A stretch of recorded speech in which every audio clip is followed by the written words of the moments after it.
You're listening to the AFTERBUZZ TV network. Now the largest new media platform on the web and your number one source for after-show entertainment. Very good, Gene Johnson.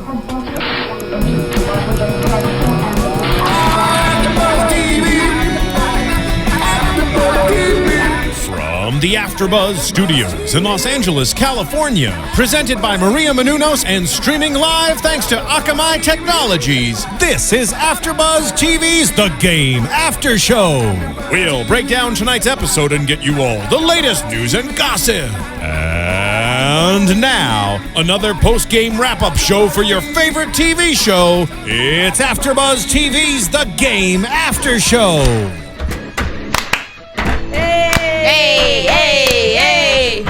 It is finally here. My heart is racing a million miles per minute because it is the finale of The Game, Season 7, Episode 10, called the Birth and Vows episode. I am your host, Fallon Mercedes. You are watching the After Show on AFTERBUZZ TV, and I'm here for the last time with my lovely co-host. I'm gonna miss you guys.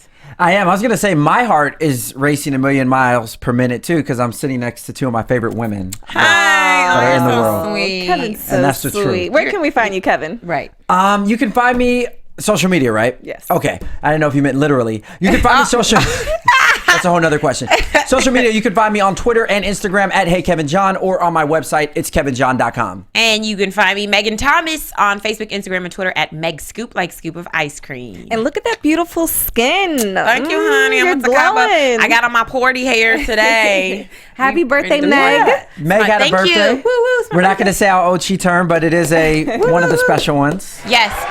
There Thank you you. go. Oh, that's so nice. But more importantly, have you guys been watching Chasing Maria Menounos on Oxygen? I have. I have. That Okay. show is off the chain. Matter of fact, you guys should actually check it in as well. If you have not had the opportunity to check it out, please make sure that you go to your local listings. It comes on Tuesday at 10 p.m. on Oxygen, and believe me, you're going to be blown away. And if I didn't say this already, which I don't think I did, Maria Menounos is the one that's responsible for this studio that we're in. Yes. She's the reason that we can give you this after show week in and week out. And she also has her boyfriend, Kevin Undergaro, on the show as well. They're an amazing couple, and the both of them together put AfterBuzz TV up. So please support them. Yes. Please By do. supporting them, you're supporting us here at Every AfterBuzz Tuesday TV. on Oxygen at 10 p.m. Yeah. All right. So Brandon and Ashley, our other co-hosts, could not make it today. We're going to miss them. And I hope they watched it because there is so much to talk about. Oh, and we it's- also have to talk about Jay. Jay Ellis, who plays Blue, could not make it today. He sends his apologies, but he really tried, but had some stuff come up. So yes, he's not joining us today. He had a But he sends his wedding love. with Kira in Vegas. But yeah, so as we couldn't see, make he it. went to Exactly. Vegas and left us hanging.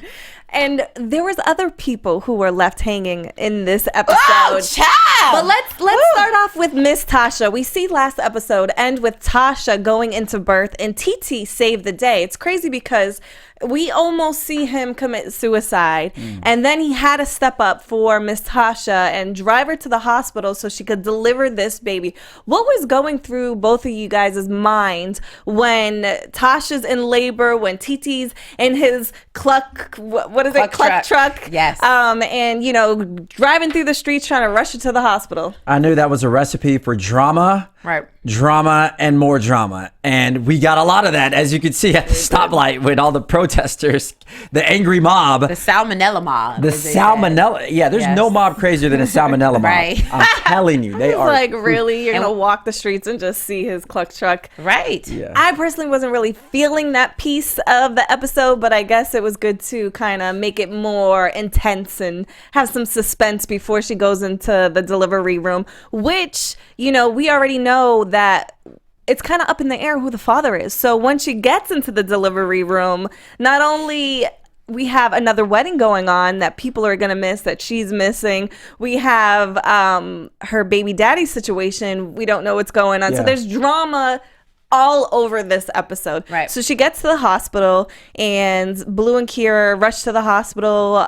Kelly's by her side. Jason comes to the hospital and they get to the vending machine, both Blue and Keira, and they're still fighting. They're still going back and forth. And it's just like, I personally had enough. I've had enough. Jason makes a suggestion. He, to me, is like a typical groom's, what do you call it? Yeah, groomsman. He's kind of like, don't get married. This is That was horrible. hilarious. Not for a groom, though. I would feel like as a groom, you shouldn't be giving advice not for people to get married. It depends on the grooves. Okay, so I have a question, though. So when he said that, did you guys foreshadow him saying that he did not want to marry Sade? What vibe did you get when he said Not that? at all. I just got the vibe, I have to do this for my wife. I have to give her a real wedding. Like, that's how, to me, it wasn't, a light bulb didn't go off for me. And usually I could pick up on that. I think he just kind of, it glazed over us because it seemed like it was all for her the whole time. He wasn't really partaking in the wedding planning. It was for her. So I just didn't think much of it. Yeah, for me, I felt that it was actually a premonition of what was going to come because... Really? No, you didn't. You were surprised just like the rest of us. No, I was Please, not. we're all in here with our mouth Shame the drops. devil, Like, tell the truth. Shame the devil, tell the truth. Y'all really gonna try to put me on blast Yes. like that? Yeah. Y'all's mouth hit the ground and y'all were gasping when y'all saw that happen. I was just like, okay, I knew it was going. His heart was never in it, and not just with the whole planning the wedding thing, but his heart just was not in it. You kind of saw it so from him. why did he propose to her again after he cheated? Right. That's what He I don't had get. to He's gonna fake a car accident. Yes, I'm Right. gonna cut you off. But fake a car accident, then go ahead and buy this expensive ring. We all know Jason Pitts is cheap. He's gonna use this big expensive ring, throw this big expensive wedding to have cold feet at the end. I personally feel like he should have pulled her aside before making her walk down the aisle. But it seems like he had an epiphany, Fallon. while he was... Yes, Kevin. If he would have pulled her aside and said that, it wouldn't have made great TV. It is a TV show after all, okay? You kind of have to have the cliffhanger there. But no, I hear you on everything you're saying, Fallon. I think there's a lot of validity to that. But at the end of the day, he had to right his wrongs from the cheating incident. And a lot of times men feel that we do have to... we have to mend those broken promises or whatever the hell went wrong. Right. And I think he just did that to make himself feel better about the situation. Right. Which I guess was kind of a backfire because he ultimately broke her heart. My Well, heart still hurts right now just I talking do. about it. For Chardonnay, my heart is like bleeding for her because she was Seriously. so genuine. Her vows were so genuine. But I will say this: sometimes people will throw money at a situation when they think that like he probably had always felt a little bit like this, and now that we see that he always was in love with Kelly, he probably was like, I feel so bad because Chardonnay is such a sweet person. She does have a pure heart. She does love me genuinely, and here I am stringing her along. So let me throw my money at her. Let me throw all this stuff at her. So because I feel bad for the things that I've done. You know what? I don't think he was stringing her along. I think he was trying to convince himself in the That's what I'm meantime. saying. Yeah, That's what I'm saying. I think it's hard because I think sometimes you can love somebody and not be in love with them. Oh, yeah. And I think I he agree. genuinely loved Chardonnay for, he said he was a mess, and he was a mess. And I think he picked up the pieces. She picked up the pieces of Jason Pitts. But when Kelly came back in town, it was kind of like, this is the original owner of these pieces. This is where my heart belongs. Child, Kelly, go somewhere. I think that happens in love, like, especially in marriages, like when you have children together, when you've been married for a long time, like that's where it is. And for Chardonnay, I'm happy. I don't like how it happens, but in a way it's like you're set free too. Now you can go find a man who is truly in love with you and I'll not karate still chop in your love. face, Fallon. I'll karate chop you. Really? So you would rather have...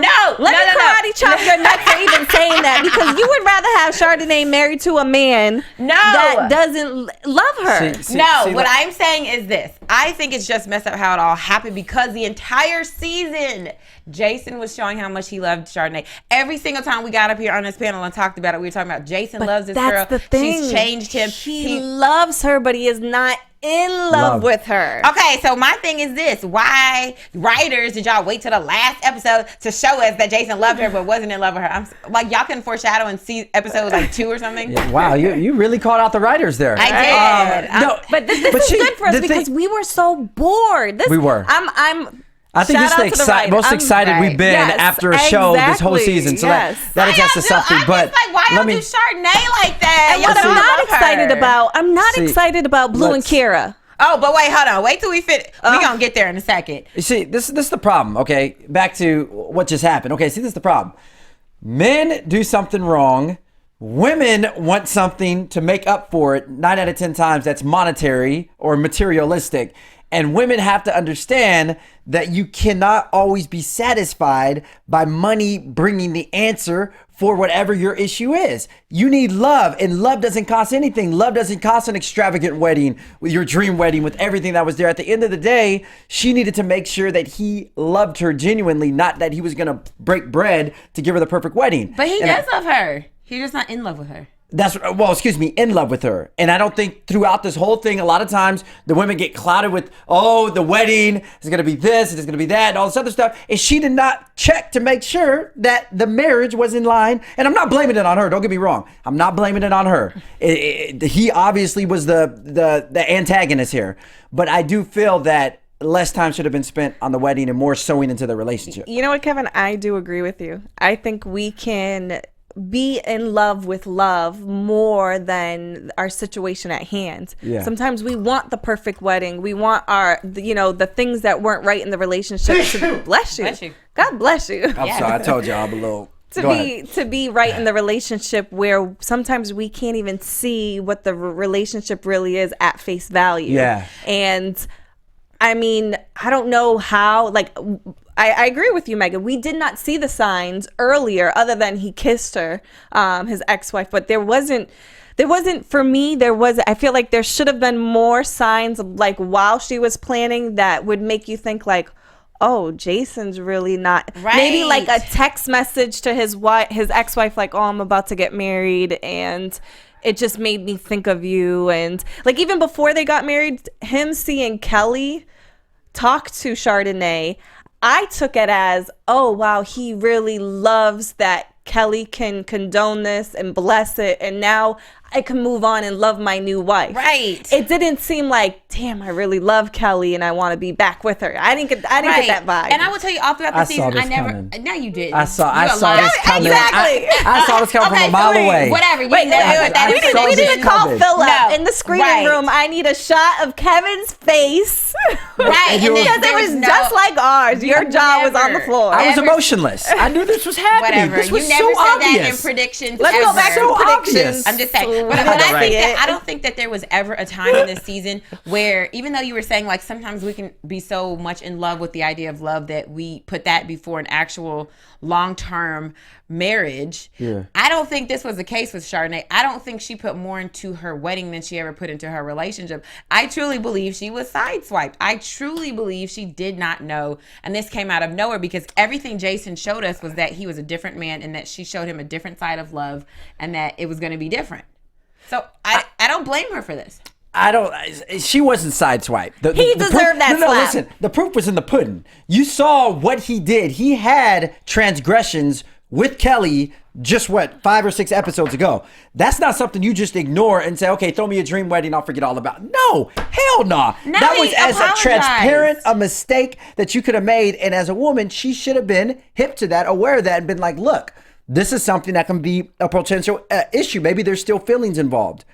I mean, I'm just saying, I think that all of that was ignored because of this extravagant wedding that he was that he did for her in order to wrong his rights. But so Kevin, once a cheater, always a cheater. You're saying you shouldn't forgive that cheater. No, I'm not saying that. I'm saying if you cheat with a woman that you've been married to for an extensive period of time and conceived a child with that same woman, that to me is not just any kind of cheating. There's something there, okay? Whether it's feelings, emotions, love, there's something there. It's not like he just ran off with a prostitute, slept with her for one night, and that was that. Watch your mouth. This was something serious. His feelings were involved, and I think that Chardonnay should have been cognizant of that and took note of that. Okay, so then what do you think she should have done?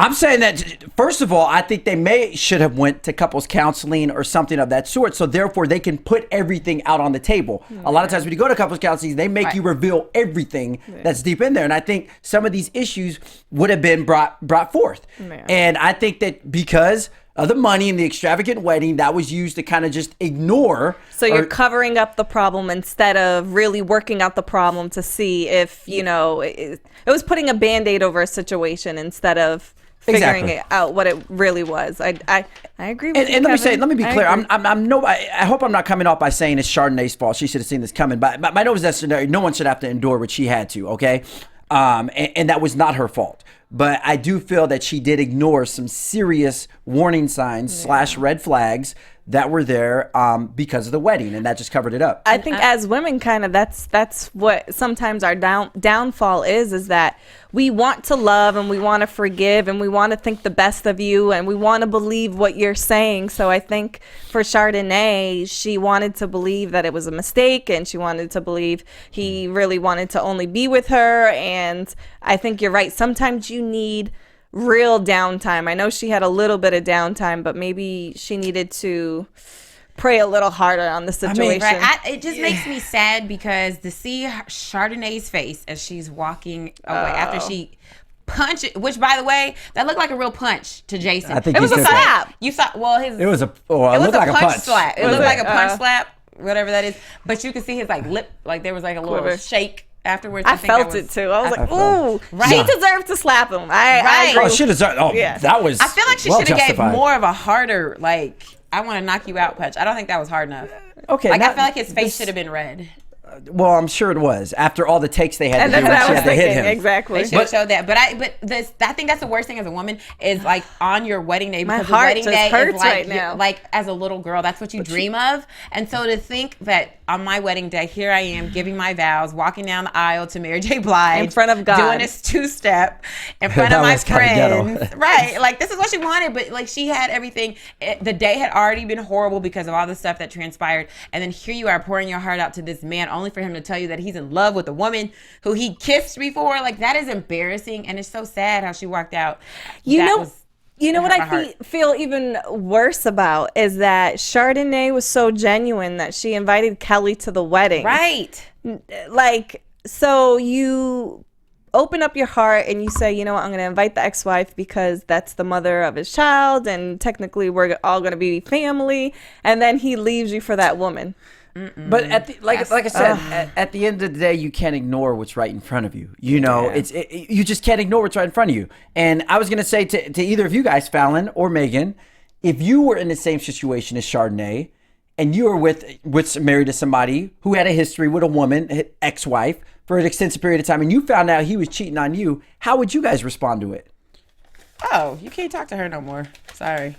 So you would tell him. Except in my presence. Okay, exactly. So then, do you think it's wrong then that Chardonnay just opened her arms to Kelly and accepted her No, back? So I don't think it's wrong because I think she's a very forgiving and that shows her heart. Mm-hmm. And She's a very loving and forgiving person to the point where she will allow her husband's ex-wife, the one he had a transgression with, still be allowed to be in her wedding because Mm-hmm. she's like, we're still family. That's love. And the thing is that the truth is going to come to light eventually. And I Right. feel like Chardonnay did what was right. Eventually, whether it was on the wedding day or it was later on, if those feelings were there, they're gonna come out later. So maybe it's better that it's done in such a drastic way so Chardonnay now can open her eyes and never go back. Sometimes that's what we need. Sometimes we need because in her mind she's probably thinking, oh, they just kissed in the hotel, that's what he told me, he apologized.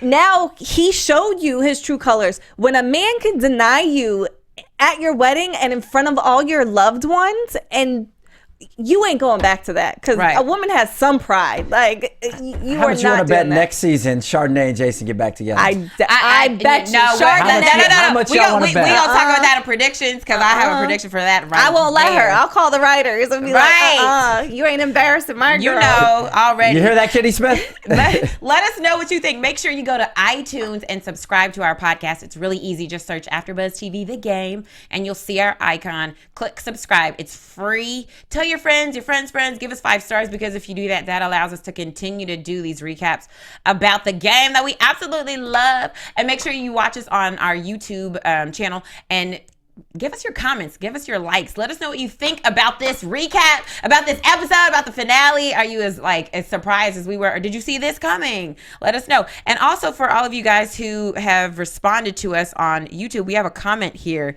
from Seymour. Seymour says, I hope that Kelly and Jason get back together. I should karate chop you in the face too, Seymour, because you put it in the atmosphere.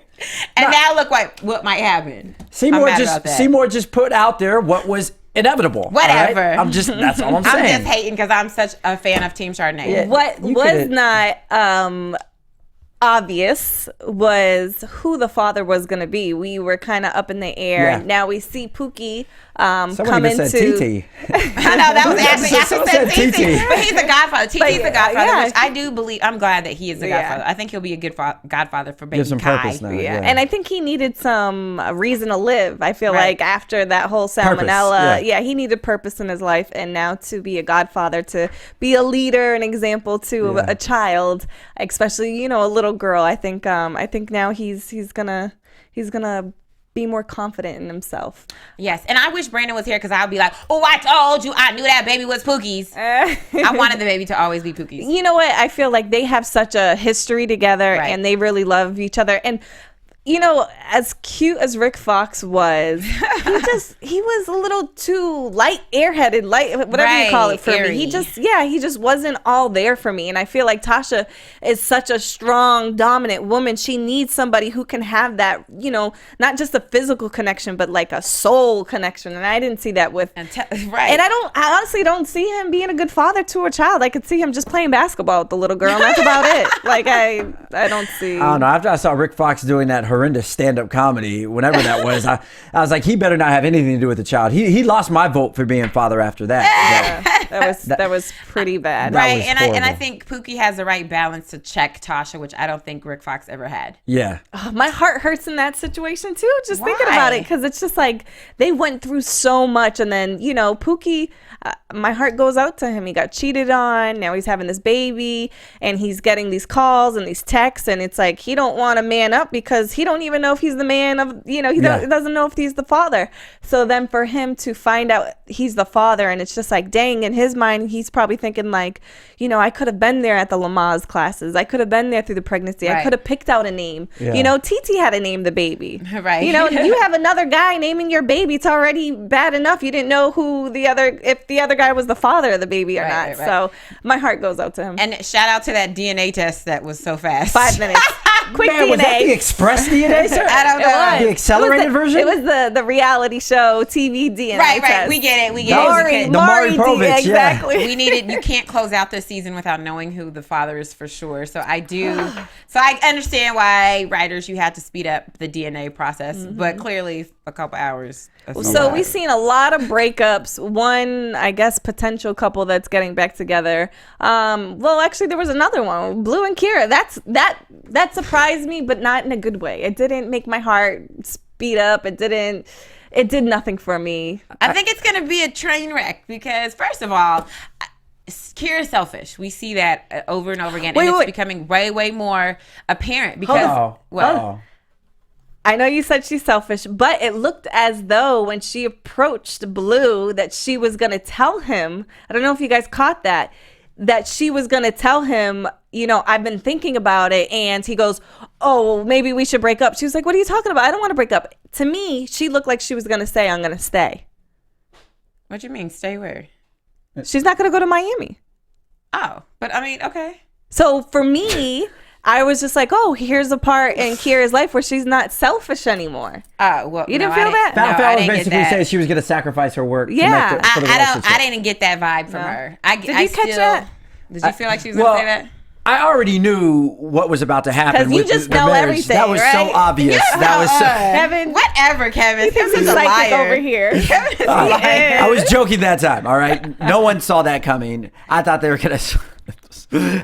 Split up, but I 100% agree with Fallon on it. Like a moment like that should have been like your heart should have been bleeding and not bleeding in a bad way. I didn't cry. Like there was no tear. My eyes were dry. Right. You should have felt some sentimental connection to it, and I was just like, "Are you serious?" Like when that happened, like it was just like, bleh.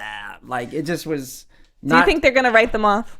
No, I don't think they're going to get written off, but I think what's going to Just go happen to Vegas is... and never come back. No, Right, I think we're going to see the truth about, which I said, I think Keira is very, very selfish. She is going, this is going to be a train wreck of a marriage. They're going to go get married, and it's going to be horrible because she never really wanted to get married except for the thought of getting married. She doesn't want to put in the work to get married because clearly you see one of the things that you do in marriage is a partnership. You just don't go run off and go do a movie because it's going to be good for your career. You at least consult your significant other and talk to them about it and say, is this the best thing for us?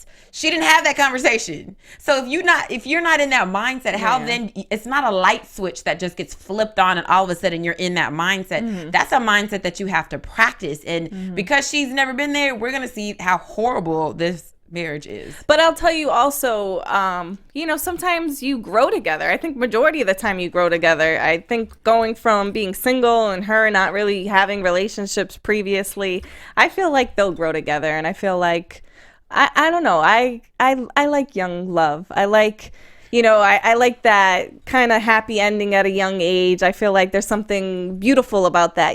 They're not going to be tainted later on and have all this, kind of animosity about relationships later on. I think this might be a good thing, but I think it will be boring. I'm over it. Right. On to the next topic of this. No. But what I will say is that about these two. I'm glad, that the writers spiced it up a little bit because the whole season we were a little bit bored with them. Really bored. Yeah, we were bored. So this was exciting and fun with this couple. I also don't think that it's I don't know I don't know if this is the right route to take with them, but I do understand why they couldn't have them break up again because that's the exact same way that they ended last season. Yeah, and it just would have been. So it's like, okay, well, they can't do that this season. They're going to have to stay together. So obviously, if they stay together, what's the next step? Exactly. I 100% do not think they're going to stay together. I think that engagement. No, I'm saying stay together, like to finish out this season because the last season. Did they broke up? They broke up at the very last episode. In the emergency room. Yeah.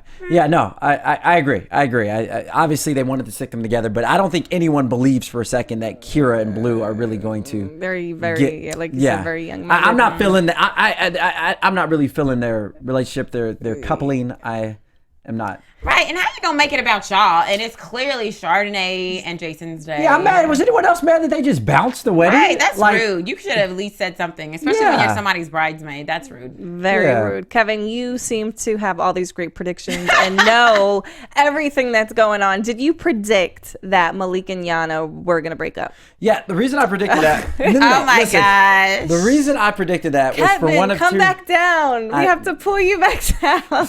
I like that. Where's my global ball or what are those psychics? Whatever. Crystal ball. Thank you. Disco ball. But anyways, no. The reason I thought that they were going to split up is because Malik, he's never, at least from what I've seen from his character, he's never really liked someone controlling him or someone playing telling him what to do. Significant role to the point where it can come off a little dominant at times. Like he's very, very strong in his ways. And I already knew because the trainer, she was obviously looking out for his best interest and she didn't want him to go back prematurely and then end up permanently damaging himself. So I understood her role, but Malik's the kind of person, he's best on his own. Like he just feels that I just see his character as this person in solitude that just works better, not, being tied down with relationships and stuff like that. So I don't think his character would do much justice if he was with the woman the whole time the next episode, because you got to let Malik just be Malik. I think that's what the thing that makes him unique. He's not a lover. He's a fighter and a football player. I beg to differ.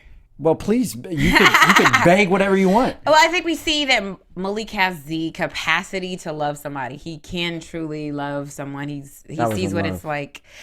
I think he does love the girl, but he is still selfish. There's something about his character that is selfish, but I do believe that that's something that can be worked on and fixed and written differently for next season so that he can be a non-selfish person. Because this girl, I give it to them because I will say I was the biggest Yana and Malik hater. I didn't like them together, but now I see that Yana is really down for the cause. But she don't want to be one of his boys. She don't want to be part of the crew. No, but she shouldn't have to be. She shouldn't. I agree with you. She's the queen, and she should be his queen, and he should treat her as such instead of treating her like you part of my crew. You do what I say. But I see, make that's this the happen. thing that's wrong with Malik. Malik was so cool with her, and he doesn't get it. He thinks he doesn't know anything else. He knows, I guess, groupies, or he knows you're on my team. He doesn't know how to put a woman on a pedestal that he's in love with. He doesn't know how to have a partner. I'll say that. Being a quarterback of a team, But look at the example he has with his mother. She don't even know who the baby is. And so it's like, that's the example he has set for him. So you think that affects him as a man at whatever 28 years old Absolutely. that he is? Okay. If you've never had a good example of marriage set for you growing up, even in adulthood, then that's not to say that you're going to be ignorant or uninformed on how to make a marriage prosper and work. But, if you've never had that example of how to love someone unconditionally, then it's going to be difficult, especially if you're a male. It's you kind of need that. It's harder. Yeah, it's a lot harder. I'll agree with that. So I think the example that's been set for him has been terrible. I'm not blaming it because we both said he is a grown man. Right. But I do think that has been detrimental to his growth as a lover. And unfortunately, it took its toll on Yana. But another thing I was going to say too is that the problem sometimes is women sometimes think they can change a man. And I think that's Preach. No, seriously. I think that is a huge problem. Women will see a man as a project and say, okay, I'm gonna fix this, work this out, put this clink on, and then he's gonna come out the shop ready the way I want him to. And you saw it from the very beginning when him and Yana were going back and forth, right when they met. I'm sure in her head she was thinking, oh, I'm gonna change him. Not just physically with physical therapy, but also, emotionally as well. And it's just not gonna happen. You can't do that. I think as women, we see men's potential, and this can be for Yana too. She's seen his potential to rehab and to come back still as a great player. And she probably seen the potential that he has in a man as a lover, as a friend. And that's what we do. We see potential, and we hope and we pray that, they can become the man that God has called them to be. And it's not so necessarily, I'm going to fix this and he's going to become this. It's just, we see the good in people. We're nurturers, we're lovers. We don't want to think that you're always going to be an arrogant, selfish bastard. So then my question is this. Why not just meet someone that has those qualities that you want instead of trying to meet someone that doesn't or has potential and try to... Because nobody has all the qualities. So you got to pick and choose. Right. And it's just like, you hear people that are married, for 20 years, and you're like, oh, when I met him, he was a whore. He was sleeping around with everybody. Or he was... Right. And trust me when I tell you... Exactly. Trust me when I tell you, most women will tell you that in successful relationships will tell you there was some work that needed to be done on that man at the very beginning. So then it becomes a balancing act, and it's like, okay, well, how much do I... Accept. How much am I okay with accepting that he's not, quote unquote, up to par? What am I okay with working through and helping him to become better with? Because if every woman was like, I ain't accepting nobody until they're ready, when nobody and married. The thing is we're not perfect. We're not perfect either. So how can we sit here? There's things that I gotta work on, but you gotta cook, you gotta clean, and you gotta talk to me in a certain way and treat me and put flowers on my desk at work. And but see, this is the thing though. Where do you draw the line? Where do you draw the line, Kevin? As a man, where do you draw the line? I think as a man, you should have basic principles, okay, and or values or whatnot that you would love to see in a significant other. Because see, this is the thing. A lot of things can change. Job can change. Right. Physical appearance can change. A lot of stuff can change, but the one thing that stays consistent is character. Character is what you're left with. You can't build someone's character or develop. I mean, someone's character can evolve, but I don't believe that a character is something you can change. But that's what I'm saying. That's why as a woman, a lot of times what women will do is go, okay, what is his character like? He's got great character, but his credit is horrific. Or he's got great character, but he still has a wandering eye sometimes. He's got great character, but he doesn't believe in God. You know what I'm saying? So there's things that women will go, okay, how much am I okay with dealing with, and how much will I what will make me draw the line and say no, I have to leave because you're not up to par in this area. So that's what a woman is doing, and I feel like for Yana, that's what she kind of had to do once she realized that she really loved Malik. Because at first it was just about his physical, getting him back to playing so that she could get her career up and going where it needed to be. Now that she's in love with this man, she's like, okay, not only do I want you to get to that point, but I also want you to be happy, genuinely happy, and not only to help yourself, but to help me as well. And we see that he's like, forget you, and goes back to his old Malik ways. What did you guys think about him getting upset that Yana was, worried about her career and his career? Because it seems, his response was your career. Like, I think he just felt like, oh, we're in love and it's all about me. It's not about your career. It's about my career. What was your response to that? Okay, that was another thing. She was transparent with that from the beginning when she was training him. Right. Oh, you're going to help promote my business, or you're going to help market. I forgot exactly verbatim what she was saying, but she had made it about herself from the moment they started. So I wasn't shocked at that. Obviously Do you think that was wrong? I mean, that may have not been the best time to bring that up. right. I think the timing was horrible on that. but yeah, I wasn't shocked because she had showed those actions early on. And I think he probably forgot about that, because Malik is selfish and self-centered, and he probably remembered the only important piece, which was she's going to help me get better, period. Not she's going to help me get better, and that's going to help her. Yeah. He didn't think about that. I also think in his mind, because he had told her before, oh, you're going to end up sleeping me. And once you sleep with me, like, he just always had, like you said, it's all about him. But I think he feels like, oh, because I'm sleeping with her, oh, because we're in love, now it's all about me. Right. Like, entirely. Like, you're in love with me, like all the other girls, it's all about me. It's not about you. And going back to that had to be the stupidest thing that she had ever did. That was by far, I was just flabbergasted at her decision to sleep with him. Right. Because they were like, okay, well, we'll just sleep once. The reasoning for why she slept with him. I hated the reasoning. That was the stupidest thing ever. I think it was because she really liked him. They both obviously really liked each other, and they probably couldn't hide it anymore. And by sleeping with each other, it just brought out all those feelings even more. To all the girls that are watching, you do not need to just sleep with somebody if you want them to love you, respect you, what have you. You do not have to do that. If a man truly loves you and respects you, he will wait. He will be patient. There you go. 1 Corinthians says, love is kind, love is patient, love endures like no other. And I paraphrase that last part. But just know that at the end of the day, you do not have to spread your legs in order to... I'm sorry, I'm going on a tangent, but go ahead. No, but I really do think, this would have been more powerful if Malik had gotten to that loving place without sleeping with her. I think because then it would have been like, yo, this dude is really loving this girl, and they didn't even have sex. So I really feel like that would have been so different from his character. Even though being in love was kind of a stretch for his character, for him to fall in love and not have sex with somebody, that would have been a stretch. And that would have been like, whoa, this man has completely done a 180. Yep, but I predicted this. I said once he gets back to football, he's going to get back to the old Malik. And I tried to tell Brandon. I said he's only loving her during off season. I knew it. Right. Once that light went off, oh, I might be good to play again. Oh, I don't need this chick. But I bet you if it was 2 weeks prior, oh, I'm in love. This is my woman. I'm in love. Right. Brandon, sorry. He said he's not going to believe in love anymore if TV sitcom love doesn't work out with Yana and Malik. Sorry, Brandon. All right, so man, we had a great episode. Like I'm trying to. I'm just like, what else? This was probably my favorite episode of the entire season. I agree. From Kelly coming back to this episode, both my favorites. And yes, I will say that. No, I agree. I 100% agree. And I think the thing that made this episode just so great, just so I guess rewarding for everyone was the whole unpredictable aspect.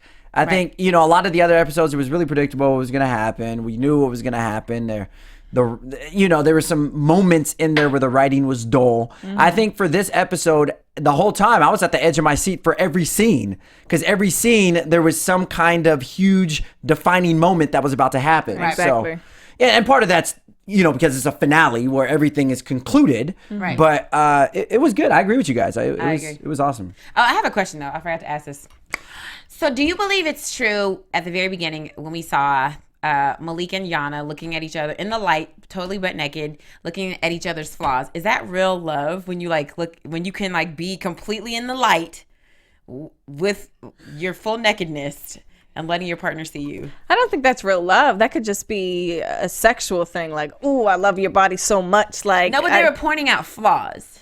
Yeah, but I don't think that has to. I think when you can, I think when you can be with each other naked and not desire to have sex, maybe that's more on the love. But to point out flaws, I feel like that's more of a kid thing. Like, let me see what you got in there. You show me yours, I'll show you mine, you know? You know, I think there's something about being naked where you just expose your vulnerability to everything. And I think that if you are going to be extremely vulnerable with your lover, naked is at the best time. So I thought it was kind of cute the way that they were doing it while they were both butt naked. Right. I don't know about the whole pointing out the flaw thing. Because she was trying to go down on him on the phone with his mom. So I'm just like, that's just raunchy. That was kind of sexy. That was with your mother. With your mother. I'm sorry. That was horniness. That was it. I'm sorry. Your mom's on the phone. That's just that. Guys doesn't like go the together. element of surprise. But not with your mother on the phone. That is kind of true. That's just especially if he was FaceTiming his mom. That would not have been cool. that's just not a good look. Oh yeah. You know what I mean? It's so just good. It's not cute. But it's okay to surprise her, man. Just not when he's talking to his mom. Yeah, mom, dad, daughter. And how many times have y'all deleted somebody's number when you're like, I'm done with them? We have all done that. Everybody has done So I was that. laughing. I was like, you see him scrolling down. I was like, oh, they're going to delete. They're going to delete. And you know what sucks more is when you got to put it back in your phone. Right. When you go look through the text and see like a text without the numbers, I'll be like, oh, this is the text. Let me add this let me number just back. put it back in because I never understood the whole delete. If you truly want them out, you can block them. You know, and then you can unblock them. I know, right? We've That's all done that right. too. It's kind of like going on Facebook and unfriending somebody and then friending them back. No, Like, I think that the outside. logic is, okay, if you're not in my phone. Out of and when sight, I'm- out of mind. Right, and I can't be in my moment of weakness, I can't go back to you. Let me delete the text. Let me delete your phone number so it's so hard for me to find you. But I think that, honestly, I think that tempts you more after you delete it. No, because to go nobody back. I think remembers that phone tempts you numbers more, anymore. like- Yeah, I don't know I only know my grandma's phone number. That's it.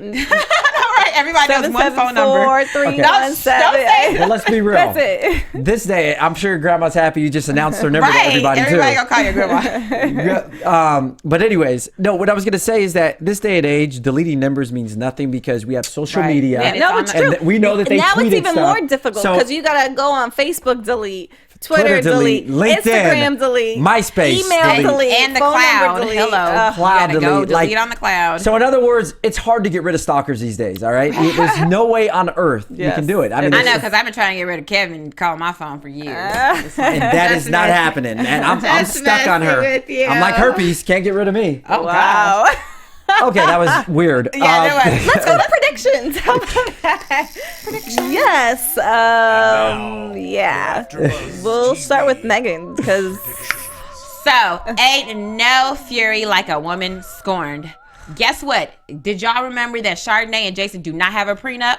She's coming for that. I like the way you She's think. coming for that. I'm telling like the way you, you she think. is coming for all of that. Jason, I'm sorry, you're about to lose your fortune. Now you can go and be happy with Kelly, but y'all about to be poor because Chardonnay and I'm not even gonna Money be doesn't mad. build a relationship. I Love don't care. does. I don't care. I'm just saying, Chardonnay's coming for that, and I can't even say I'm mad at her for that because he did her so dirty. Malik is definitely gonna hurt his arm again, and he's gonna come crawling back to Yana, and she's gonna be a lesbian again, and this time she's gonna be a full blown lesbian, and she's gonna be like, "Forget you," and his feelings are gonna be hurt. Tasha and Pookie are gonna try working on their relationship. To me, I don't think it's going to work because he still is going to have some trust issues with her. And baby Kai is going to give Tasha a run for her money, honey. And Blue and Keira, sorry, they're not going to make it. You know, I would say what I predict, but then when all these things happen, See, you guys are whatever. going to give me the ish. But no, okay, Keira and Blue, that's not going to last. Eventually something's going to happen where she's going to have some career obligation. He's going to be in a Super Bowl and she's going to choose her career over being with him or something career oriented is going to come in the way of their relationship. They're not going to last. The engagement is off. Jason and Kelly, I don't think are going to last either. I think that honestly, I think Jason is just going to end up by himself. Right. And trying to figure out, what he wants, his next step in life because he's retired now, and just maybe, I don't know, just go on a pursuit of his. You might be right I because like that. High five. Kelly's reaction was just surprise, but it wasn't like, yes, I you want to be too. with you. Right. It was just Exactly. like, did he just really do that? Right. Exactly. So yes, so that's what's gonna happen with Jason. As far as Pookie and Tasha, they're, I don't want to, I guess, reiterate what she said, but basically I think they're going to try to work on the relationship. Ultimately, though, I think that Tasha is going to be too much for that relationship, and Pookie's not going to be able to endure the wrath of Tasha. And Rick Fox coming back. And he's done. He's not coming back. She knows better. Rick Fox is done. He's axed. Kind of like his stand-up career. Come on. Don't act like that was the worst thing you ever saw. Who else? Malik and Yana. Malik and Yana. That's the only one that's somewhat interesting because I feel that she's still going to help him out physically. I think she's still going to be his trainer. Mm-hmm. They're going to try to stop, but the emotions are going to come back. They're going to manifest themselves, and they're just going to find themselves in a sticky situation. I don't know what's going to happen, but it's going to be sticky. Maybe literally if they keep bumping and grinding. Mm-hmm. Fallon. I just have one prediction. I mean, you guys said a lot, and I agree with you. I just think Pookie and Tasha, I think they're lock and loaded and they're good to go. I think their relationship, they're going to endure through it all. That baby is the bond that's going to keep them together. You guys out there, let us know what you guys think. This is the finale, so we need to know your comments. What do you think about the finale? Were you surprised? Were you upset? Or were you like Kevin John and you just knew this was going to happen? What do you predict for next time? And, we'll see you on Instagram, Twitter, and all that jazz. You can find me at Fit with Fallon on Instagram and Twitter, and fitwithfallon.com. Where can I find you guys? As always, you can find me, Megan Thomas, on Instagram, Twitter, Facebook at Meg Scoop, like scoop of ice cream. And I just want to say thank you guys so much for tuning in this entire season for our recaps. We enjoyed reading all your comments. We cannot wait for the next season. And I also want to shout out the executive producers of the game, including Mr. Kenny Smith, for giving me an opportunity to be on the show this season. Awesome. Can't wait because I'm trying to be on season 8. It's my turn, Megan. It's my turn. Go ahead, Kevin. Actually, they haven't had any of the males on the panel on the show yet, so I'm letting y'all know, man. If y'all need a handsome guy to fill in, let me know. All right, I'm Kevin John. You can find me on Twitter and Instagram at HeyKevinJohn. You can also find me on my website, it's kevinjohn.com. And like Megan, I do appreciate everybody that tuned in week out to see our quarrels with one another. Also, for everyone that called me a douchebag, I love you. It helped me grow as a person. It really did. It helped me grow as a character. And for those that, uplifted me and gave me compliments, I appreciate it. We're going to miss you guys. Bye. See you next season. From executive producers Maria Menounos, Kevin Undergaro, Phil Svitek, and the entire AfterBuzz TV staff, we would like to thank you for listening to the AfterBuzz TV network. To watch or listen to other after shows and post comments or questions, be sure to visit AfterBuzzTV.com. I'm Sir Richard Wentworth, and this has been a presentation of AfterBuzz TV. Buzz you later! See you next year. Herein are those of the hosts only and do not necessarily reflect the views of AfterBuzz TV or its owners or principals. Thank you for watching AfterBuzz TV on YouTube. For more of your favorite after shows and interviews, subscribe to our channel here, and be sure to share your opinion on the episode in the comment section below here. We'd love to see what you guys are buzzing about. Thanks again. Buzz you later.